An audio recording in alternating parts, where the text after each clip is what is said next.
বর এসেছে, বর এসেছে। চারদিকে এত হইচই, এত আনন্দ, কোনো কিছু ছুঁতে পারছে না হিয়াকে। সে বরকে দেখে স্তব্ধ হতবাক হয়ে গেছে। চাচাতো বোনের হবু স্বামী হিসাবে যে মানুষটা তার সামনে রয়েছে সে আর কেউ নয়, বরং তারই প্রেমিক জুবায়ের তিহান রাজ। হিয়ার সব কিছু এলোমেলো লাগছে। কি হচ্ছে এখানে তার কিছুই বুঝে আসছে না।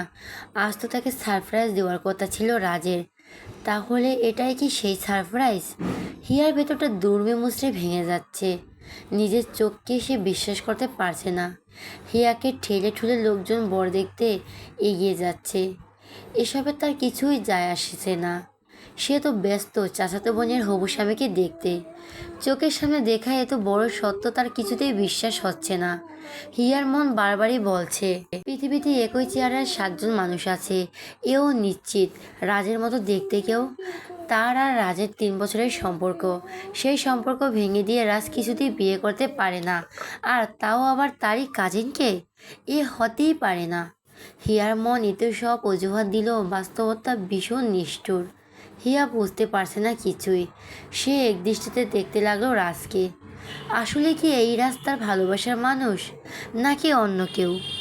আর তখনই হিয়া মুখোমুখি হলো এক অপ্রত্যাশিত ঘটনার। এতক্ষণে রাজও ওকে খেয়াল করেছে, কিন্তু রাজের মধ্যে হিয়াকে দেখে কোনো ধরনের শোকতপ্ত দেখা গেল না। সে হিয়ার উদ্বিগ্ন উৎকণ্ঠিত অবস্থা দেখে বেশ মজা পাচ্ছে। সে আশেপাশে তাকাচ্ছে আর বাঁকা চোখে হিয়াকে পর্যবেক্ষণ করে যাচ্ছে। কিন্তু এইবারে সে সরাসরি তাকালো হিয়ার দিকে। আর হিয়া যেহেতু এক দৃষ্টিতে তাকিয়েছিল, দুজনের দৃষ্টি বিনিময় হলো সাথে সাথে। হিয়ার চোখে চোখ পড়তে রাজ নিজের হাতের রুমালটা নিয়ে মুখ ঢাকলো। শুধু চোখ দুটো বের করে পরিস্থিতি বুঝতে হুট করে চোখ মেলে দিল হিয়াকে। তারপর রুমাল সরিয়ে হিয়ার দিকে তাকিয়ে ক্রুত হাসলো সে। রাজকে দেখে বোঝা যাচ্ছে সে ইচ্ছে করে হিয়াকে ঠকিয়েছে। এতক্ষণে হিয়ার বুঝতে বাকি রইল না, এই মানুষটা আর কেউ নয়, বরং তারই প্রেমিক রাজ। হিয়ার যে পায়ের তলা থেকে মাটি সরে গেল মুহূর্তেই। তার মাথা ঘুরছে অসম্ভবভাবে। চারপাশ কেমন ঘোলা ঘোলা দেখা যাচ্ছে। এত মানুষের ভিড়েও নিজেকে ভীষণ একা লাগছে তার। মনে পড়ছে তার জীবনের সবচেয়ে আপন মানুষটি হারানোর কথা। রাজকেও তো সে তার জীবনের প্রিয় মানুষ বানিয়েছিল, রাজও তাকে ছেড়ে দিল। হিয়ার এই অবস্থা দেখে রাজ বেশ মজা পেল। ওর পাশে দাঁড়িয়ে থাকা বন্ধু জিয়াদ কানের কাছে মুখ নিয়ে ফিসফিস করে বলল, একটা জাদু দেখবি?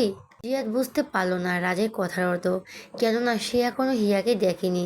সে কৌতূহল হয়ে বলল, কী রে জাদু মাম্মা, তুই গার্লফ্রেন্ডকে ধোকা দিয়ে বিয়ে করতেছ? এইটা তো বড় জাদু। আবার কি দেখ বাবা, শালিটালি আছে নাকি? রাত সূচক শব্দ করে বলল, দেখবি কি না বল, কি দেখা দেখি? ওকে, আমি 1 থেকে 3 পর্যন্ত গুনবো, তারপর দেখবি। তা বলে তিহান গোনা শুরু করলো, 1 2 3। হিয়া আর নিজেকে সামনে রাখতে পারল না, সে অজ্ঞান হয়ে গেল। পরে যেতে নিলেও মাটিতে, কিন্তু তার আগে একটা শক্তপোক্ত বাহু আঁকড়ে ধরল হিয়াকে। আর রাজেরও গোনা শেষ হলো তখনই। হিয়া অজ্ঞান হয়ে যাওয়ায় চারদিকে হুড়োহুড়ি লেগে গেল। সব মানুষ দুদিকে ভাগ হয়ে গেল। কেউ গেল হিয়ার কাছে, কেউ বা থেকে গেল রাজের কাছে। হিয়াকে কারো বাহুতে দেখে রাজের একটু বিরক্ত লাগলো। পড়ে যেত মাটিতে, তাহলে তো বেশি মজা হতো। রাজ এবার জিহাদের কানের কাছে গিয়ে বলল, জাদু দেখলি? এ তো ভিড়ের মাঝে জিহাদ হিয়াকে দেখেনি, সে কিছুই বুঝতে পারছে না।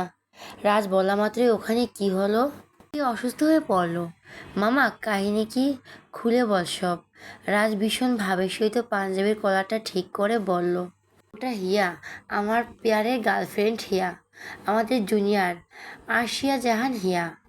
জিহাদ নিজের কানকে বিশ্বাস করতে পারছে না। সে মৃদু চেঁচিয়ে বলল, কি? রাজ বাঁকা হেসে বলল, ওটা হিয়া ছিল। হিয়ার যখন মাথা ঘোরাচ্ছিল, সে দিক বিদিক শূন্য হয়ে গেছিল, তখন রাজবাদীও কেউ একজন খেয়াল করেছিল ওকে। তাই হিয়া পড়ে যাওয়ার আগে সে এসে ধরেছে, এবং সে ধরে ক্ষান্ত হয়নি। কোনো কথাবার্তা না শুনেই সে হিয়াকে কোলে তুলে নিল এবং সবাইকে উপেক্ষা করে চলে গেল বাড়ির ভিতরে। এতক্ষণের এসব কিছু বাড়ির বাইরে গেটের কাছে ঘটেছে। আর এমনিতেও বাড়ি ভর্তি লোকজন থাকায় চারদিকে লাউ হুলস্থুল কাণ্ড বেঁধে রয়েছে। বাড়ির লোকজন কে কোন দিক সামাল দিবে তা বুঝতে পারছে না, তাই হিয়ার অসুস্থতার কথা সেভাবে পৌঁছালো না বাড়ির ভেতরে। কি অজ্ঞান সেই যুবক হিয়াকে নিয়ে বাড়ির ভেতরে গেল। সেখানে উপস্থিত ছিলেন হিয়ার মা। দূর থেকে মেয়ের এই অবস্থা দেখে ছুটে এলেন তিনি। তার পাশাপাশি আরও কয়েকজন এলো। তারা এসে কান্নাকাটি শুরু করে দিলেন। যুবকটি যথাসম্ভব তাদের শান্ত করার চেষ্টা করলো। সবাই যুবককে একটা রুমে দেখিয়ে দিল। সে গিয়ে হিয়াকে সেই রুমের খাটের উপর শুয়ে দিল। হিয়ার মাকে সে চেনে না।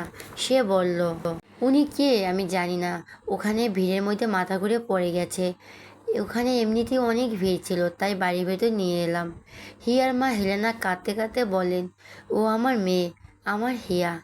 এই কেউ পানি আনো, ডক্টরকে কল করো। আমার মেয়েটার কি হয়ে গেল? আমার মেয়ের কিছু হলে আমি বাঁচব না। ও আল্লাহ, আর কাউকে কেড়ে নিও না আমার থেকে। হেলেনাকে সান্ত্বনা দিতে লাগলো সকলে। কেউ একজন গিয়ে পানি এনে দিল যুবকের কাছে।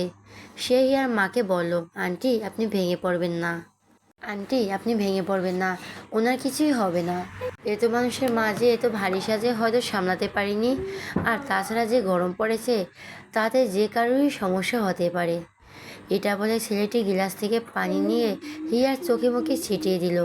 3-4 বার এভাবে পানি ছিটানোর পরে হিয়া পিটপিট করে চোখ খুলল। এতে যেন প্রাণে পানি এলো সকলের। হিয়াকে চোখ মেলতে দেখে সবাই ফিরে গেল যার যার কাজে। শুধু থেকে গেল হিয়ার মা ও অজ্ঞাত সে যুবক। হিয়ার মা হিয়াকে বুকের মাঝে নিয়ে কাঁদতে শুরু করলেন আবার। যুবক সান্ত্বনা দিতে লাগলো ওনাকে, কিন্তু হেলেনা কারো কথাই মানতে চাইছে না। হিয়াকে জড়িয়ে কাঁদতে কাঁদতে বললেন, আমার সোনা, আমার বুকের মানিক, ও ছাড়া আর কি আছে আমার? হিয়ার বুঝতে সময় লাগলো না এখানে কি হচ্ছে। কয়েক সেকেন্ডের মাথায় তার মনে পড়ে গেল কিছুক্ষণ আগের সেই বিভৎস দৃশ্য। হিয়ার ভেতরটা দুমড়ে মুচড়ে উঠল। রাজটাকে এভাবে ঠকালো? এই তো আজ সকালে রাজ কল দিয়ে বলেছে, শোনো না জান পাখি, তোমার জন্য আমি একটা বিশাল সারপ্রাইজ রেখেছি, দেখবে না বলো? হিয়া তখন সাজুগুজুতে ব্যস্ত ছিল ভীষণ।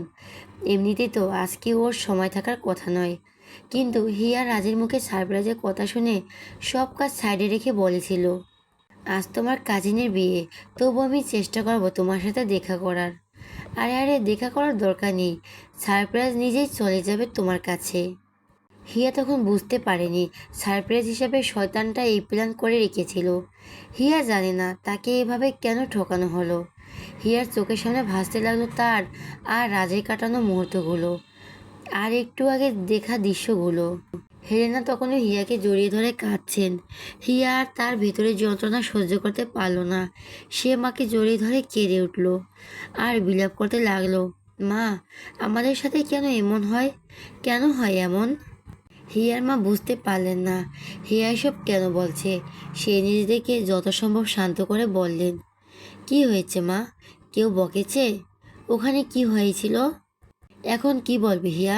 এটা কি বলা যায় তার ভালোবাসার মানুষটা তাকে ধোঁকা দিয়েছে? শুধু ধোঁকাই দিয়েছে, শান্ত হয়নি, তারই বোনকে বিয়ে করেছে। হিয়া বলতে পারল না এসব। হঠাৎ করে তার খেয়াল হলো তাদের ঘিরে লোকজন জড়ো হয়েছে। নিজের ভেতরে যন্ত্রণাগুলো হিয়া চেপে রেখে চোখ মুছে নিল, সেই সাথে হেলেনারও চোখ মুছিয়ে দিল। নিজেকে সামলে বলল, কিছুই হয়নি আম্মু। ধ্যাত, তোমাকে কাঁদতে দেখে কি না কি বলে ফেললাম। হেলেনা বিশ্বাস করলেন মেয়ের কথা। তিনি হিয়ার মাথায় হাত বুলিয়ে মাথায় ও কপালে চুমো খেলেন। কান্না মাখা গলায় বললেন, আমি ভয় পেয়ে গিয়েছিলাম, আমি ভয় পেয়ে গিয়েছিলাম। আল্লাহর কাছে অশেষ শুকরিয়া, আমার হিয়া পাখি ঠিক আছে। আম্মু, আমি ঠিক আছি।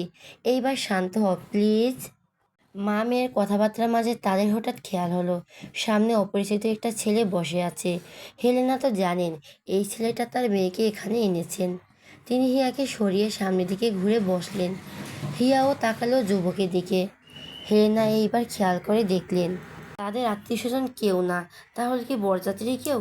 তিনি যুবককে বলেন, ধন্যবাদ বাবা, তুমি না ধরলে আমার মেয়েটা ওখানে পরে আরও ব্যথা পেত। অনেক অনেক ধন্যবাদ তোমাকে। সমস্যা নেই আন্টি, এটা তো আমার দায়িত্ব ছিল। হেলেনা বলল, তা বাবা, তোমাকে তো ঠিক চিনলাম না, তোমার নাম কি বাবা? কি বরের? জি, আমার নাম নাফি, জুনায়েদ আহনাফ নাফি। আমি বরের ভাই। হিয়া বিছানার চোখ বন্ধ করে শুয়ে আছে। হেলেনা বসে আছে হিয়ার মাথার কাছে। সযত্নে মেয়ের মাথায় হাত বুলিয়ে দিচ্ছেন তিনি। বাইরে এত কাজ, এত ব্যস্ততা, সব কিছু ফেলে রেখে তিনি বসে আছে হিয়ার পাশে। তিনি এখনো কেঁদেই চলছেন। একটা মাত্র মেয়ে তার, স্বামীহারা হয়েছেন সেই কত বছর আগে, কিন্তু মেয়েটার মুখের দিকে তাকে তিনি দ্বিতীয়বার বিয়ে করেনি। হিয়াকে নিয়ে পড়ে রয়েছেন মৃত স্বামীর সংসারে। মেয়েটাকে ঘিরেই তো তার বেঁচে থাকা, হিয়াই তো তার সব কিছু। হিয়ার মনের ভেতরটা কষ্টের পাহাড় চেপে রাখলেও তার সামান্যটুকু বাইরে প্রকাশ করতে পারছেন না, কারণ তার মা কষ্ট পাবে। এই জন্য হিয়া চেয়েছিল তার মা যেন চলে যান, কিন্তু হেলেনা গেলেন না। তিনি একই ধ্যানে বসে হিয়ার মাথায় হাত বুলিয়ে দিচ্ছেন। মায়ের এই কান্না আবার রাজের ঠকানো হিয়াকে ভীষণ কষ্ট দিচ্ছে। সে চাইলেও পারছে না একটু কাঁদতে, চাইলেও পারছে না কাউকে এসব কথা খুলে বলতে। হৃদয়ে রক্তক্ষরণে মেয়েটার ভেতরটা শেষ হয়ে যাচ্ছে। হিয়া নিজের চোখের উপর হাত দিয়ে শুয়ে আছে। মায়ের থেকে চোখের পানি লুকানো সে ব্যস্ত। সে মা মেয়ে দুজনেই কেঁদেই চলছে। তাদের এই মুহূর্তের মাঝে হিয়ার অন্যান্য কাজিনরা সব হুড়মুড়িয়ে ঘরের ভিতর ঢুকলো। তারা জানে না হিয়া অসুস্থ হয়ে পড়েছিল। হিয়াকে এভাবে শুয়ে থাকতে দেখে তুবা নামের মেয়েটা বলল, কী রে, তুই এখানে শুয়ে আছিস আর আমরা তোকে খুঁজে খুঁজে পাগল হয়ে যাচ্ছি। হিয়া খুব শক্তপণে আখিদ্বয়ের অশ্রু মুছে নিল। কারোর সামনে এই অশ্রু দেখাবেও যাবে না। কারোর সামনে মানে? হিয়া মন ডেকে বলল, কারোর সামনে কি? তুই ওই বেইমানটার জন্য কাঁদবি না কখনোই। তোর চোখের পানি অতটাও সস্তা নয় হিয়া, কাঁদবি না তুই, একটুও কাঁদবি না। তখন দেখিসনি রাজের মুখের হাসি? ও তোকে ইচ্ছে করে ঠকিয়েছে হিয়া। এভাবে কান্নাকাটি করে ভেঙে পড়লে ও তোকে আরও সস্তা ভেবে নেবে। খবরদার, তুই নিজেকে এতটা সস্তা ভাবিস না। কেউ না থাকুক, তোর মা আছে হিয়া। তোর মায়ের জন্য হলো তোকে শক্ত হতে হবে। তুই তো স্ট্রং, তুই রাজকে দেখিয়ে দিবি ওই শয়তানটা ছাড়াও তোর জীবন চলে। তুই একটু কষ্ট পাসনি। নিজ মনে এসব ভাবতে ভাবতে হিয়া যেন হারিয়ে গেছিল অন্য কোথাও। মায়ের কণ্ঠ শুনে হুঁশ ফিরল তার। হেলেনা হিয়ার কাজিনদেরকে বলছেন, অসুস্থ রে, বাইরে যেতে পারছে না, তোরা গিয়ে আনন্দ কর। তুবা বলো, সে কি ছোট কাকিমা? রুহি আপাতত হিয়াকে খুঁজছেন। তাছাড়া আমরা সবাই বরের গেট আটকেছি, টাকা ছাড়া ছাড়বো না।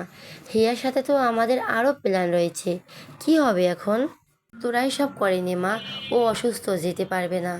হিয়া ভাবলো, আসলেই তো, সে তো তখন দেখেছিল রাজ কেমন তাকে চোখ মেরেছিল। আর ওই হাসিটা, রাজ ওকে দেখেই ওভাবে হেসেছিল।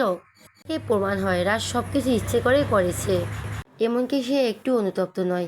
এখন যদি সে ঘরের মধ্যে বসে থাকে তাহলে রাজ আরও পেয়ে বসবে তাকে। রাজ সফল হবে তাকে ঠকানোর কাজে। কিন্তু এ তো হতে দেওয়া যায় না। হিয়া হতে দেবে না। সে ভেঙে যাবে, তবুও মচকাবে না। মায়ের কথায় প্রত্যাখ্যান করে বলল, আম্মু সমস্যা নেই, এখন অনেকটাই ভালো লাগছে। রুহি আপার বিয়ে নিয়ে কত স্বপ্ন দেখেছিলাম বলো, এখন যদি সব ভেস্তে যায়। সেলিনা অনেক বোঝাতে চাইলেন হিয়াকে, কিন্তু হিয়া সোনার বান্দা নয়। ছোট থেকে ভীষণ জেদি সে, যা বলবে তাই করবে। এবারও তার ব্যতিক্রম হলো না। হিয়া শুনল না মায়ের কথা। সে বিছানা থেকে ঝটপট উঠে চট করে একটা চুমু খেলো হেলেনার গালে। এরপর সকল কাজিনদের নিয়ে দৌড়ে পালিয়ে গেল বাহিরে। হিয়াকে এভাবে চঞ্চল হরিণের মতো দেখে শান্তির নিঃশ্বাস নিলেন হেলেনা। এরপর তিনিও চলে গেলেন নিজের কাজে। রুমের বাইরে এসে জোরে জোরে শ্বাস নিতে লাগলো। অনস্থল ব্যথা তো পেয়েছে সে, এগুলো তো বের করতে হবে নাকি? চোখের জল না হয় না ঝরলালো। হিয়া কিছুক্ষণ শ্বাস নিয়ে নিজেকে ঠিক করার চেষ্টা করছে। কাজিনদের সকলকে গেটের কাছে পাঠিয়ে দিয়েছে সে। রাজের সামনে যাওয়ার আগে নিজেকে প্রস্তুত করে নিতে হবে তো, না হলে ওই শয়তানটা আরও মজা পাবে। আর হিয়া তো ওকে খুশি হতে দেবে না। হিয়া শ্বাস নিতে নিতেই মনে পড়ল তার কাজিন অর্থাৎ রুহি তো জানতো রাজের কথা। এমনকি রুহি রাজের ছবিও দেখেছে, তারপরে এমন করলো। এই জন্য কি রুহি বিয়ের আগে হবু স্বামীর ছবি দেখায়নি হিয়াকে? হিয়ার মাথা আবার এলোমেলো হয়ে যাচ্ছে। হিসেব কিছুই মিলছে না। রুহি এবং রাজ দুজনেই জানতো তার ব্যাপারে। দুজনের সাথে হিয়ার কেমন সম্পর্ক সেটাও দুজনেই জানতো। ওহ মাই গড, তার মানে ওই দুটোই মিলে হিয়াকে ধোঁকা দিয়েছে। হিয়ার মাথা আবারও ঘোরাচ্ছে। রাজ তো না হয় পরের ছেলে, কিন্তু রুহি, রুহি তো তার বড় বোনের মতো। সে কিভাবে পারলো এমন একটা কাজ করতে? হিয়ার সব কিছু আওলাঝোলা লাগছে। কি আশ্চর্য, এগুলো কি হচ্ছে তার সাথে? হিয়ার দুদিকে হাত দিয়ে মাথা চেপে ধরে। একটা বাড়ি পিছন দিকে, তাই এখানে কারো আসার সম্ভাবনা নেই। হিয়া মাথা চেপে নিজের সাথে ঘরটার সব কিছু মনে করতে লাগলো। আর তখনই শুনতে পেলে এক অপরিচিত কণ্ঠস্বর, এই যে ম্যাডাম, এখানে কি করছেন? আপনি না অসুস্থ? কণ্ঠ শুনে হিয়া তড়িৎ মাথা থেকে হাত নামিয়ে ফেলল। নিজেকে সামান্য ঠিক করে তাকালো পেছনের দিকে। দেখতে পেল সাদা পায়জামা পাঞ্জাবি পরিহিতা স্বল্প পরিচিত যুবককে। হিয়ার মন মেজাজ তো এমনিতেই ভালো নেই। যেই মানুষটাকে তাকে তো নিষ্ঠুরভাবে ঠকালো তার ভাইয়ের সামনে, মেজাজ আরও বেড়ে গেল হিয়ার। সে কর্কশ ভাষায় জবাব দিল, ডান্স করছি এখানে, করবেন? দুজনে একসাথে ডান্স করি। নাভির তাণ্ডব বনে গেল। এ কেমন বেয়াদব মেয়ে! একটু আগে যে ওকে পড়ে যাওয়ার হাত থেকে সে বাঁচালো। এই জন্য মেয়ে মানুষ তার পছন্দ না, আর মেয়ে মানুষ পছন্দ না বলেই আজকে দাঁড়িয়ে দাঁড়িয়ে সে ছোট ভাইয়ের বিয়ে দেখছে। শুধুমাত্র মানবতার খাতিরে গিয়ে সে মেয়েটাকে ধরেছিল। এখন বেয়াদব জানলে সে কখনোই বাঁচাতো না। সঙ্গের মতো দাঁড়িয়ে আছেন কেন? দেখা হয়েছে না নাচতেছি? তো যাচ্ছেন না কেন? নাভি লজ্জিত হলো খুব। সে তো বাড়িটা একটু ঘুরে দেখছিল। ওখানে অত লোকের মধ্যে তার ভালো লাগছে না। এদিকে এসেছিল একটু নিরিবিলি শান্তি করার জন্য। নাভির আর কিছু বলা লাগলো না। তার আগে হিয়া সঙ্গভঙ্গরা চলে এসেছে এখানে। তুবারা সকলে হিয়াকে খুঁজতে খুঁজতে বাড়ির পেছনে চলে এসেছে। নাভিকে এখানে দেখে ওরা খানিকটা অবাকই হলো। ওরা তেমন গুরুত্ব দিল না এই বিষয়ে। ওরা কোনো কথাবার্তা ছাড়া হিয়ার হাত ধরে টানতে টানতে নিয়ে গেল গেটের কাছে। সেখানে এখনো আটকা রয়েছে রাজরা। তুবারা 50,000 টাকা চেয়েছে, কিন্তু রাজরা দিতে রাজি নয়। এই জন্যই এখনো ওদের ঢুকতে দেয়নি তুবারা। হিয়া নিজেকে স্বাভাবিক রাখলো, এমন একটা ভাব করলো যেন রাজকেও চেনেই না। হিয়া এসে সকলের উদ্দেশ্যে জোরছে সালাম দিল, আসসালামু আলাইকুম। রাজ একটু বিব্রত হলো। হিয়া এতে স্বাভাবিক কেন? তার ভাবনার মাঝে হিয়া ওর দিকে তাকিয়ে বলল, দুলাভাই, বইয়ের সাথে ফ্রি শালি পাচ্ছেন কতগুলো, এত কিপটা হলে চলে? কিপটামি তো ভালো লক্ষণ নয়। রাজ অবাক হলো, এটা হিয়া? হতেই পারে না। তবে সে কাউকে কিছু বুঝতে দিল না। সে বলল, অবশ্যই টাকা দিব না কেন? এত সুন্দর শালিরা আমার। সে নিজের মাথাটা সামান্য এগিয়ে দিয়ে হিয়াকে কাছে ডাকলো। সবাই চারদিকে হো হো করে উঠল। নতুন বর কি বলছে শুনতে সবাই উৎসুক হয়ে গেল। যেহেতু রাজ হিয়া দুলাভাই, তাই কেউ কিছু মনে করলো না। হিয়াও পরিস্থিতি বিবেচনা করে এগিয়ে গেল রাজের দিকে। রাজে হিয়ার কানের কাছে গিয়ে ফিসফিস করে বলল, কেমন লাগলো সারপ্রাইজ?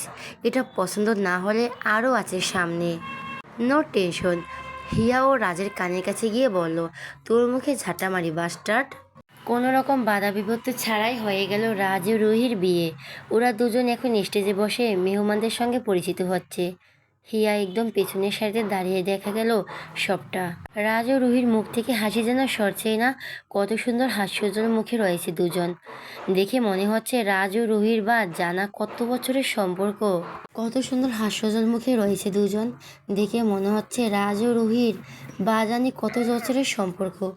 যদিও এই বিষয়ে হিয়া তেমন কিছুই জানে না, অথচ এই দুই হাস্যোজ্জ্বল চেহারার পিছনে লুকিয়ে রয়েছে একটা হাসি খুশি মেয়েকে ঠকানোর ভয়ঙ্কর গল্প। ওদের দুজনকে এভাবে খুশিতে থাকতে দেখে মনে মনে হিয়ার আফসোসই হলো। কেননা তার সাথে যদি রাজের বিয়ে হতো, তাহলে হয়তো রাজ রুহি জুটির মতো অত সুন্দর লাগতো না। আচ্ছা, যদি ভালোই না লাগে, যদি সম্পর্কে পূর্ণতাই বা না পায়, তাহলে দেখা হয় কেন? কেন পরিচয় হয় দুজন মানুষের? আর কেনই বা তাদের ভেতরে আবার তৃতীয় পক্ষ চলে আসে? হিয়ার মুখে হাসি থাকলেও অন্তর পড়তে লাগলো। হিয়া এখনো বুঝতে পারছে না রাজ বা রুহির সাথে ওর কিসের শত্রুতা, কী কারণে তার সাথে এমন বিশ্বাসঘাতকতা করা হলো। হিয়া অশ্রুসিক্ত নয়নে তাকিয়ে এলো ওদের দিকে। বুক চিরে বেরিয়ে এলো দীর্ঘশ্বাস। হঠাৎ হিয়ার চোখ দুটো বড় হয়ে গেল। এতক্ষণ ধরে তো হিয়া খেয়ালই করেনি। গিফট বক্স নিয়ে স্টেজে উঠেছে হিয়ার ফ্রেন্ডরা, নাফিজ ও মার্জিয়া। হিয়া অবিশ্বাসের চোখে দেখলো সব। কি হচ্ছে এসব?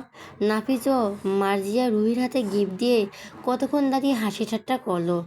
ওরা চলে যাওয়ার পরে এলো রাজের বন্ধুরা। ওরাও গিফট দিয়ে নবদম্পতিকে নিয়ে মজা করলো অনেকক্ষণ। অথচ ওরা সবাই জানতো হিয়ার সাথে রাজের সম্পর্কের কথা। রাজ ও হিয়ার সম্পর্ক ও 2 দিনের নয়, 3টে বছরের সম্পর্ক। তার মানে ওরা সকলে মিলে হিয়ার সাথে বিশ্বাসঘাতকতা করলো। কিন্তু এমন শত্রুতা ওদের সাথে হিয়ার জানা মতে এমন কোনো কারণ মাথায় আসছে না যার দরুন ওরা সবাই মিলে ওকে ঠকাবে। হ্যাঁ, এটা ঠিক ছিল যে ভার্সিটিতে প্রথমে ভর্তি হওয়ার পর রাজের সাথে তার ঝামেলা বাঁধে। রাজকে সে থাপ্পড়ও মেরেছিল একদিন, কিন্তু তা তো চলে গেছে কোন কালে। তারপর তো তারা সম্পর্কে জড়ালো। হিয়ার এই সব কিছু কেমন যেন স্বপ্ন মনে হচ্ছে। নাফিস মার্জিয়া তার সাথে কেন এমন করলো? রাজের সেকেন্ড সারপ্রাইজ বোধ হয় এটাই ছিল। স্টেজ ফাঁকা হয়ে গেল। রাজসবাইকে ছাপিয়ে হিয়ার দিকে তাকালো আবার। রুহিও তাকালো হিয়ার দিকে। দুজনের ঠোঁটের বাঁকা হাসি।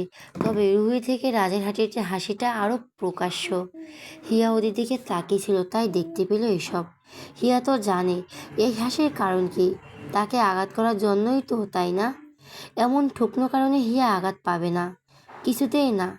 হিয়া নিজে ওদের দিকে ঠোঁট এলিয়ে হাসলো, তারপর মিডিল ফিঙ্গার দেখিয়ে দেখালো ওদের।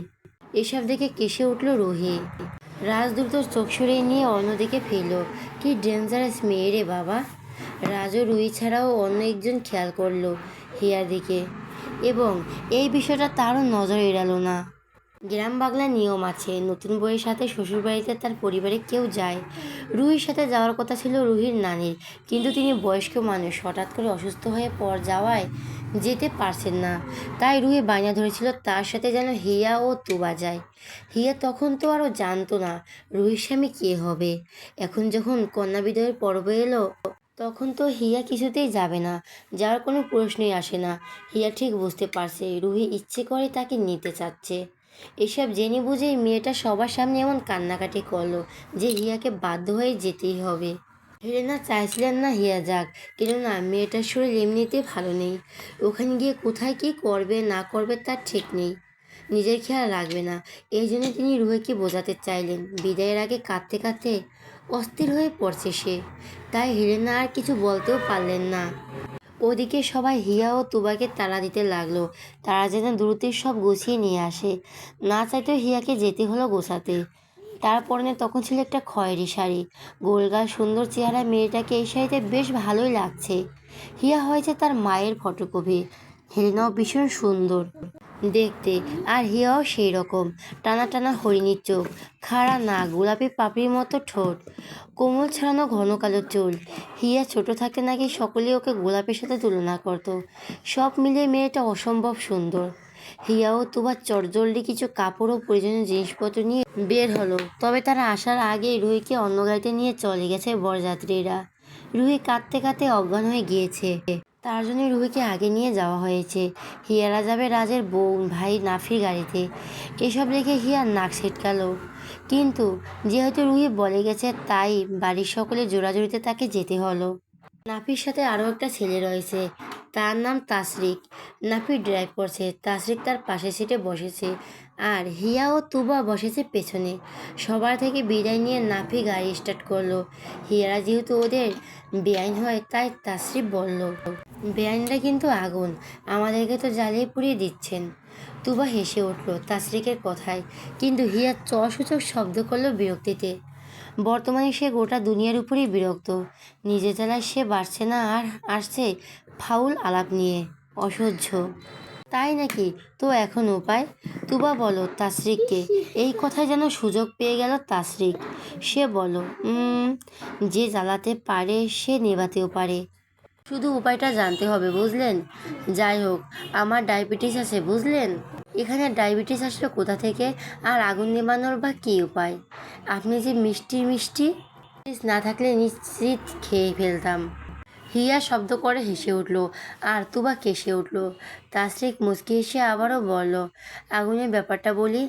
এই যে ধরেন, আপনাকে দেখে আমার মনে হচ্ছে অসুখ হয়েছে, মনের মধ্যে আগুন জ্বলছে। এখন মনের অসুখ তো আর যেমনই তেমনই ওষুধ সারবে। তাসরিক বেচারা কথা শেষ করতে পারল না, তার আগে নাফি খানিকটা ঝাড়ি মেরে বলল, ভাই থামবি প্লিজ? আমার ভাই হয়ে তুই মেয়েদের সাথে এমন সস্তা ফ্ল্যাট করছিস? ছি! নাফির কথা শুনে ওরা তিনজনই একযোগে ভেঙচি কাটলো। এরপর নীরবতা পালন করতে করতে ওরা পৌঁছে গেল নাফিদের বাড়িতে।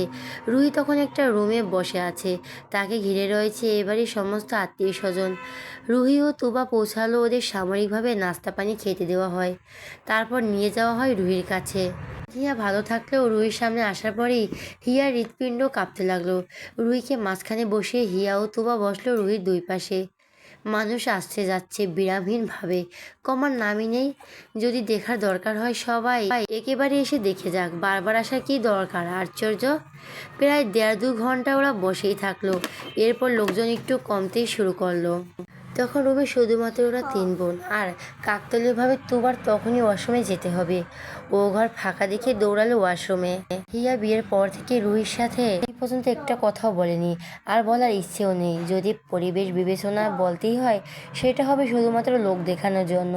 তুবা চলে যাওয়ার পর হিয়া কিছুই বলল না। সে নিজের মতো করে ফোন টিপতে লাগলো। রুহি ভেবেছিল, আর বলার ইচ্ছেও নেই, যদি পরিবেশ বিবেচনা বলতেই হয়, সেটা হবে শুধুমাত্র লোক দেখানোর জন্য। তুবা চলে যাওয়ার পরও হিয়া কিছুই বলল না। সে নিজের মতো করে ফোন টিপতে লাগলো। রুহি ভেবেছিল হিয়া হয়তো তাকে কিছু বলবে বা কোনো রিয়াক্ট অত্যন্ত করবে, কিন্তু হিয়া তা করেনি। এই জন্য রুহির ভীষণ রাগ হলো। জিদ চাপলো মাথায়। সে হিয়ার দিকে ঘুরে বসলো। কেমন একটা গম্ভীর গলায় বলল, তো রাগ হচ্ছে না হিয়া? হিয়া ভেবেছিল কথা বলবে না, কিন্তু এখন ভেবে দেখলো যদি সে কথা না বলে তাহলে সবাই ভাবে হিয়া কষ্ট পেয়েছে। হিয়াকে কষ্ট দিতে ওরা সফল হয়েছে, তাই হিয়া কথা বলছে না। রাগ কেন হবে? রুহি খানিকটা তাচ্ছিল্য হেসে বলল, এই যে প্রেমের করে ধোকা খেলি, তোর কি কিছুই হচ্ছে না? হেসে উঠলো, খুব কনফিডেন্সের সহিত বলল, তাহলে মানলে যে আমাকে ধোকা দিয়েছে তোমরা? যাকগে সে কথা। ফর ইউর কাইন্ডস ইনফরমেশন, আমার বিন্দুমাত্র আগ্রহ জমছে না এই বিষয়ে। কষ্ট পাওয়া তো অনেক দূরের বিষয়। রুহিও পাল্টা হেসে বলল, তুই কষ্ট পাচ্ছিস কি না পাচ্ছিস না তোর মুখ দেখেই বোঝা যাচ্ছে। শুধু শুধু শাক দিয়ে মাছ ঢাকার চেষ্টা করিস না। হিয়া প্রত্যুত্তর করার আগে তুবা চলে আসলো ঘরের ভেতরে। রাত তখন 11টা। হিয়া একা একা ছাদে দাঁড়িয়ে আছে। নিচের ড্রয়িং রুমে সবাই কত আনন্দ ফুর্তি করছে। হিয়ার এসব কিছুই ভালো লাগছে না। ওর ক্ষণে ক্ষণে শুধু রাগ লাগছে। মনে চাচ্ছে সব কটাকে যদি থাপড়াতে পারতো তাহলে ভালো লাগতো। হিয়া উদাস হয়ে আকাশের দিকে তাকিয়ে রইল। মনের মধ্যে ঘুরছে একগাদা প্রশ্নের ঝাঁক, কিন্তু তার উত্তর আর মিলছে না।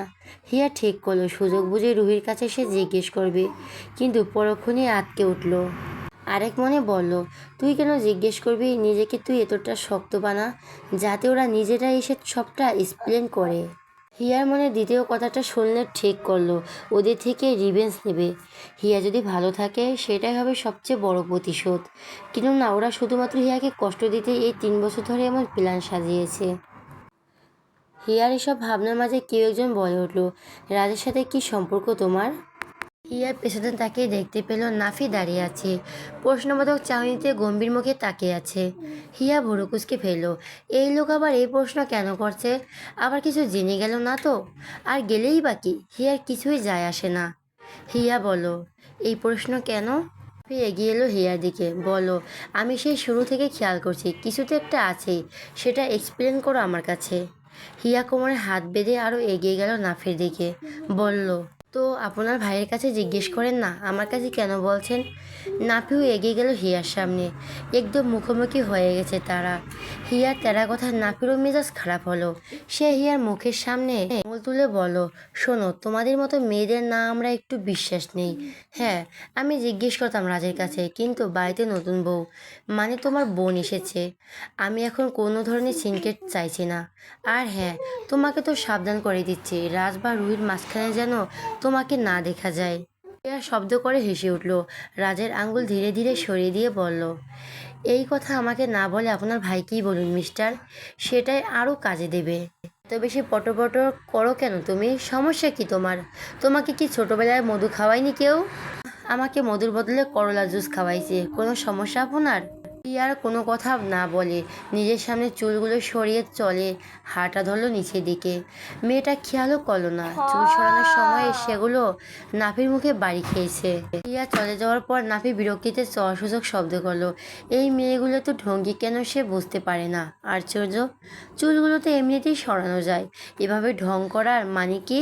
এসব ছেড়ে নাফে ভাবতে বসলো রাজের বিষয়, বিয়ের বিষয়, হিয়ার কর্মকাণ্ডগুলো। সে সব কিছু দেখে এতটাই বুঝতেছে নিশ্চিত এর ভিতরে কোনো না কোনো ঘাবলা আছে, কিন্তু কি সেটাই জানতে হবে তাকে। নিচে আসার পর হিয়া দেখলো রাজ ও রুহির বাসরের তোড়জোড় চলছে। মানে রুহির কিছু দেবর ও ননদরা টাকা চাচ্ছে রাজের কাছে। তারা রুহিকে ফুল দিয়ে সাজানো গোছানো একটা রুমে বেঁধে রেখে সেখানে দরজা আটকেছে। রাজ ওদের সাথে জোরাজুরি করছিল। সেই সময় হিয়াকে দেখেও একটা শয়তানি একটা হাসি দিয়ে বলল, এই যে সুন্দরী শালিকা যে, কোথায় ছিলেন এতক্ষণে? ইস, কতক্ষণ হয়ে গেছে আপনাকে দেখি না। হিয়ার হাত মুঠ হয়ে গেল। একে দেখলে তো হিয়ার পায়ের আঙ্গুল থেকে মাথার চুল পর্যন্ত জ্বলছে। আর ঘুরে ফিরে এর সাথে ওর দেখা হচ্ছে। হিয়া এগিয়ে গেল রাজের দিকে, সবার সামনে বলল,